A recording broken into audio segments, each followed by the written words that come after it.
কেউ একজন থাকুক, পার্থিব প্রয়োজনে নয়। কেউ একজন থাকুক যে রাগ করবে ঘুমের জন্য ফজর ছুটে গেলে। ঘুম ঘুম চোখে অজুর শেষে যে মানুষটি তার আন্তরিকতার আস্তিনে মুখ মুছতে দেবে। দিনের শুরুতে সমস্বরে উচ্চারিত হবে ইয়াসিন অল কুরআনিল হাকিম। কেউ একজন থাকুক যে মানুষটি অভিমান করবে জোহর কাজা হয়ে গেলে, শাস্তিস্বরূপ রান্না বন্ধ রাখবে। কেউ একজন থাকুক আসর ছেড়ে অন্য কিছুতে আসক্তি দেখে যে শাসনের চোখ তুলে তাকাবে।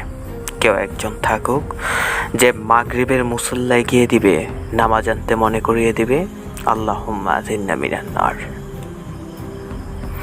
অধিকারের জন্য তাগাদা না দিয়ে যে তালকিন দিবে ইজা ওয়াকিয়ার।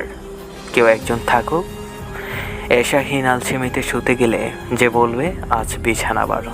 মৃত আলোয়ারিতে যে একসাথে সুর তুলবে তাবারাকাল্লাযী বিয়াদিহিল মুলক। কেউ একজন থাকুক যে মাঝরাত্রিতে তাহাজ্জুদের সঙ্গী হবে, পুণ্য কাজে হবে আমার প্রিয় অর্ধাঙ্গিনী।